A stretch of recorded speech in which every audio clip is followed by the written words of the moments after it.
안녕하세요. 서울척탑병원 신경외과 전문의 최경철입니다. 허리의 원인 통증은 우리가 근육통 그런 것도 있겠고요. 디스크성 요통도 있고 또 허리에 이 후관절이라고 해서 후관절 통증도 있고요. 또 천장관절에도 통증이 있고 또 요즘 환자들이 이런 췌장암이 가끔 증상이 대부분 없는데 이제 허리가 아픈 경우들이 좀 있으니까 저한테 이제 혹시 췌장암 아니냐 이제 이러는 분들도 있고.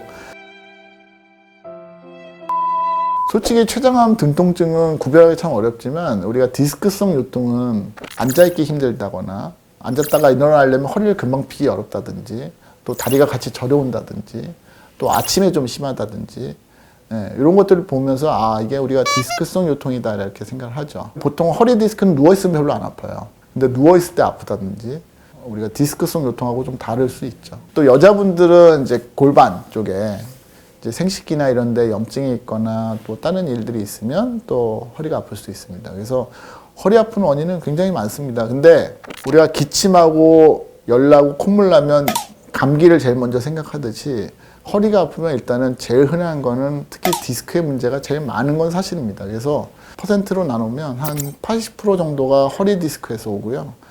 한 15%, 20% 정도가 이 척추 뒤쪽의 관절에서 오고 나머지 천장관절이라든지 다른 부위 통증이 한 5에서 10% 정도 되는 것 같습니다. 아무래도 이게 상체가 좀 발달된 사람들이 이게 눌리니까 또 이렇게 습관적인 거, 어떤 직업적인 것도 연관이 좀 있죠. 앉아서 일을 많이 하시는 분들, 아까 말씀드린 것처럼 운전을 오래 하신다든지 이렇게 약간 구부정하게 있는 경우, 그런 경우들이 실질적으로 좀 특징이 있겠죠.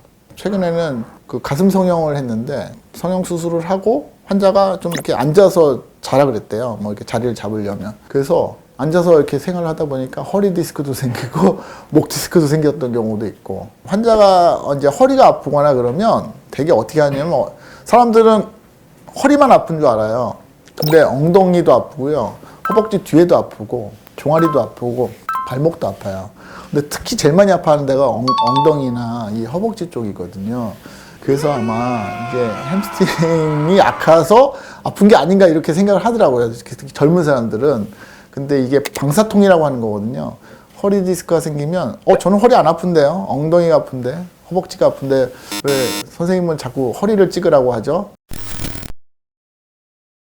그러는데 디스크에서 신경이 나가는 게 이 허리에서 엉덩이에서 한번 모여요. 그래서 이 마치 종점 같은 곳인데 번호별로 나눠서 이제 갈라지게 됩니다. 그래서 엉덩이 쪽이나 허벅지 쪽에서 모여서 갈라지기 때문에 환자들이 이 햄스트링이나 엉덩이 쪽에 통증을 많이 호소해서 아마 그런 거랑 관련지 있지 않나 이렇게 생각합니다. 보통 우리가 이제 허리 통증이 있으면 바로 병원을 가지는 않죠. 이제 종종 있는 일이니까. 저희가 하나 추천드리고 싶은 건요, 두통이 있을 때는 타이레놀이나 이런 게 괜찮은데 타이레놀은 그냥 진통 효과만 있습니다. 진통 해열 효과만 있고요. 낙센이나 브루펜 같은 경우는 소염 효과가 같이 있어요. 만약에 약을 찾아서 드신다고 하면 브루펜 계열이나 아니면 낙센 그런 약을 좀 드시는 게 타이레놀보다는 좀 더 효과적일 것 같고요. 다리 쪽으로 저리거나 아니면 땡기는 통증이 발생했을 때는 이게 좀 디스크를 의심할 수 있으니까 꼭 병원에 오시고요. 점점 통증이 심해진다, 내가 움직일 때마다 너무 통증이 심해진다고 하면 이건 주저하지 마시고 바로 병원에 오는 게 빨리 회복할 수 있는 길입니다.